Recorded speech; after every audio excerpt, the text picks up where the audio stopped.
कल्पना कीजिए एक ऐसा धाम जो अनादिकाल से अस्तित्व में है, जहां स्वयं महादेव विराजमान है और इसे सनातन परंपरा में मोक्षदायिनी भूमि कहा गया है।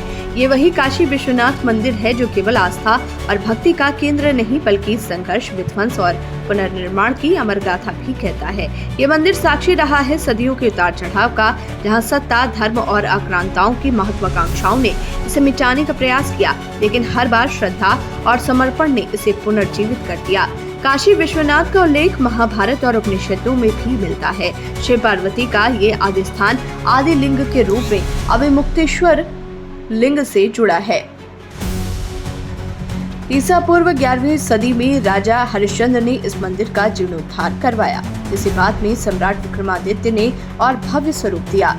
परंतु 1194 में जब मोहम्मद गौरी की सेना काशी पहुंची तो इस मंदिर को लूट कर ध्वस्त कर दिया गया। ये केवल शुरुआत थी। 1447 में जौनपुर के सुल्तान महमूद शाह ने इसे फिर नष्ट किया, लेकिन 1585 में पंडित नारायण भट्ट ने राजा टोडरमल की सहायता से इसका पुनर्निर्माण करवाया, परंतु विध्वंस की श्रृंखला का अंत नहीं हुआ। 1632 में शाहजहां ने इसके विनाश का आदेश दिया। हिंदुओं के जबरदस्त विरोध के कारण सेना मुख्य मंदिर तो नहीं तोड़ सकी, लेकिन काशी के 63 अन्य मंदिरों को ध्वस्त किया गया।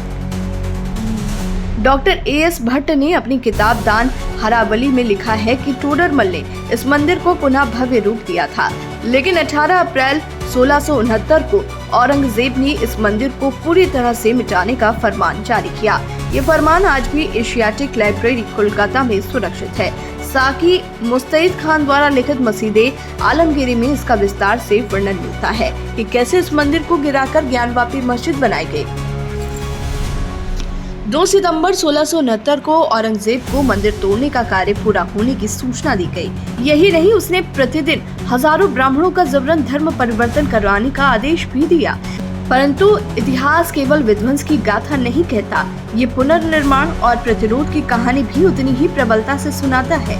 1752 से 1780 के बीच मराठा सरदार दत्ताजी सिंधिया और मल्हार राव होलकर ने मंदिर की मुक्ति के लिए प्रयास किए। 7 अगस्त 1770 को महादजी सिंधिया ने दिल्ली के बादशाह शाह आलम से मंदिर तोड़ने की क्षतिपूर्ति वसूल करने का आदेश भी जारी करवाया, लेकिन तब तक काशी पर ईस्ट इंडिया कंपनी का शासन हो चुका था, जिससे ये कार्य रुक गया। अंततः 1777 से 80 के बीच में इंदौर की महारानी अहिल्याबाई होलकर ने इस मंदिर का पुनर्निर्माण करवाया। इसके बाद पंजाब के महाराजा रणजीत सिंह ने इस मंदिर के लिए सोने का छत्र चढ़वाया। ग्वालियर की महारानी पैजाबाई ने ज्ञानवापी मंडप बनवाया और नेपाल के महाराजा ने विशाल नंदी प्रतिमा स्थापित कराई। इतिहास साक्षी है कि जब भी इस मंदिर को मिटाने की कोशिश की गई, ये और अधिक भव्य रूप में पुनः स्थापित हुआ। 1809 में काशी के हिंदुओं ने जबरन बनाई गई मस्जिद पर कब्जा कर लिया था, क्योंकि ये संपूर्ण क्षेत्र ज्ञानवापी मंडप का था, जिसे आज ज्ञानवापी मस्जिद कहा जाता है। 30 दिसंबर 1810 को बनारस के तत्कालीन जिला दंडाधिकारी मिस्टर वॉटसन ने वाइस प्रेसिडेंट इन काउंसिल को एक पत्र लिखकर ज्ञानवापी परिसर को हिंदुओं को सौंपने की सिफारिश की, लेकिन ये कभी संभव नहीं हो सका। इतिहास की पुस्तकों में 11वीं से 15वीं सदी के बीच इस मंदिर का वर्णन मिलता है। मोहम्मद तुगलक के समकालीन लेखक जिनप्रभ सूरी ने अपनी पुस्तक विविध कल्पतीर्थ में बाबा विश्वनाथ को देव क्षेत्र कहा है। लेखक फ्यूरर ने भी लिखा है कि फिरोज शाह तुगलक के शासनकाल में कुछ मंदिरों को मस्जिदों में बदला गया। 1460 में वाचस्पति ने अपनी पुस्तक तीर्थ चिंतामणि में इस बात का उल्लेख किया कि अभिमुक्तेश्वर और विशेश्वर एक ही लिंग है।